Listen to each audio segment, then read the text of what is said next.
Well, welcome to a new Harry's Garage video, and this one is a bit different because, well, I had hoped to bring you a report on a car I've got lined up to test, but the weather gods wouldn't allow it. It's been chucking it with rain in the UK, and I'm actually off tomorrow on this bike on a trip. But I just wanted to fill you in what's going on in the garage, because there's been a few changes this month, and I'm really pleased they seem to be working. Number one, I am concentrating much more on doing more videos. I'm trying to get one a week out now when it used to be two a month. So a doubling up of output. And I'm really pleased that you all seem to be enjoying them, and the views are going to touch probably 2 million views in September, which is a fantastic result. So thank you very much for that. I've also launched another channel. Some of you know my background is farming, so there's now Harry's Farm also on YouTube. That's been going a few weeks and just filling you in what it takes to run a farm today in the UK, and what we haven't got onto it yet, but what challenges we're going to have with Brexit, and just there's all sorts of things flying at us as UK farmers, how we're going to respond to climate change and all the rest of it. So anyway, that's all on Harry's Farm. But in Harry's Garage, I'm sort of slightly changing what we're doing here. I did a podcast a few days ago with Chris Harris, and we were sort of talking, well, what are you looking to buy next? And with a slight stumble, because there isn't really anything heading into the garage at the moment. And we thought, well, why is this? We're both complete petrol heads. There's loads of and crazy cars and wonderful cars getting launched. Why aren't we actually thinking, oh, I'll go and buy something? And it just strikes me the market is in a state of flux at the moment. And it's made me reassess what I want from the cars that are staying here. And I've got this sort of one in, one out policy now. And I've got to the stage, well, I don't want to sell anything. I love all the cars in here for various reasons. And I took it right down to basics. What do I love about cars? And it's not all about the driving, I've sort of discovered over time. I really enjoy the mechanical aspect of cars and the design of cars and the escapism they give you. It's not all about feel, lap times, etc. And I feel today's generation of cars have basically got too fast, too focused on lap times, etc. Says he with a Project 8 sitting in the garage over there that's fastest four-door around the Nürburgring. But we'll gloss over that. I actually might revisit that in a moment. What it's really made me do is just reassess the cars that are in the garage. What makes it in here?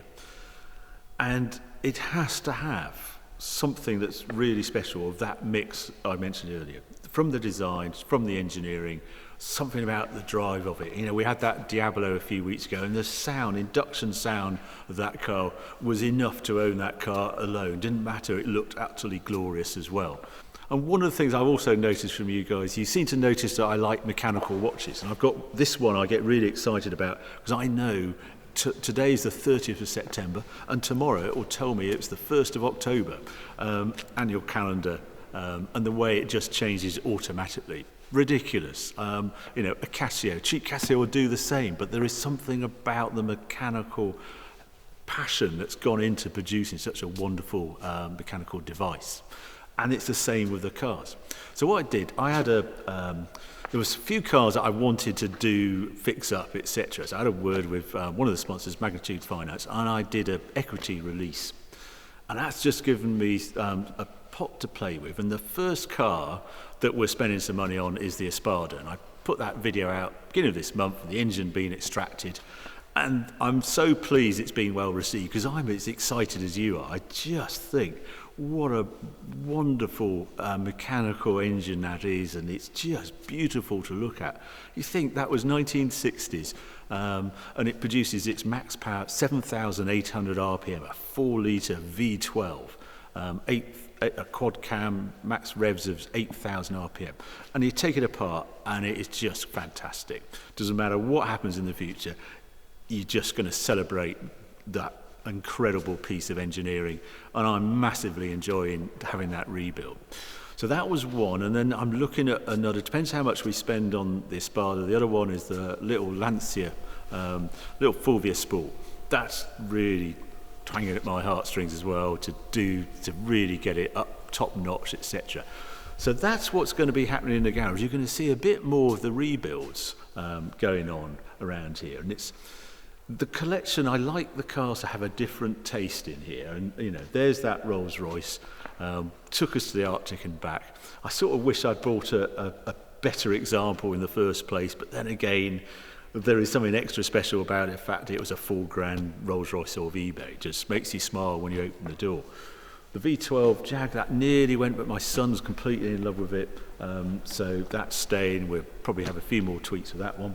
I've got some ideas with the Project 8. Project 7 is just a keeper. I want to go, there's a trip I've got planned down into Portugal, hoping to do that with that. Countach Testarossa, I mean, yeah, each one, that Esprit, I want to do a big tour on that. That's one of those cars, I nearly swapped it out for the new Renault Alpine.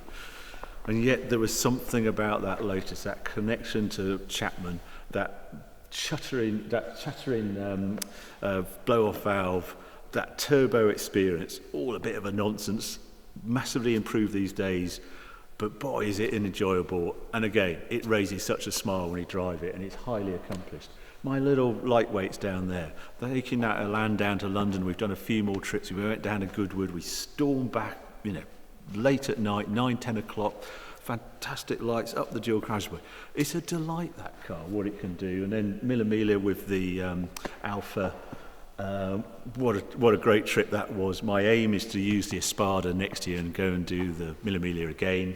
And then I've got a little idea with the Fiat Cinquecento. That's another winter project to get going. But first of all, I'm dashing off. Why this is slight rush? Because I'm off on this bike. Tomorrow I catch a ferry to Santander with a few friends, and we're going across top of Spain, sort of Pyrenees, heading towards Portugal, using as little tarmac as possible, and then heading back. So we've got a week away on this bike. I'm still not sure if I'm going to film it because it's a bit of a holiday. But this is a new purchase, this bike. It's 1983 Honda. Two other guys are going on full modern KTMs, but I just like these sort of bikes somehow. Again, it becomes back to that mechanicalness. I think that's why there's so many bikes in here. I'm a fiddler with things, and I'm from a generation that knew how to fix cars and engines.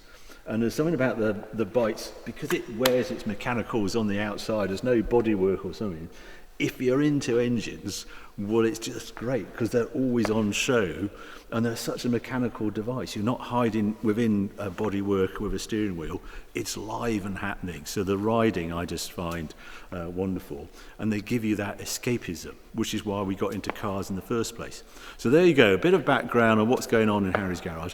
I really appreciate you all watching and pushing the figures to new heights, over 250,000 subscribers now. So thanks ever so much for the support. Check out Harry's Farm, and you'll see me in about a week, and I'll bring you another video then. See you then.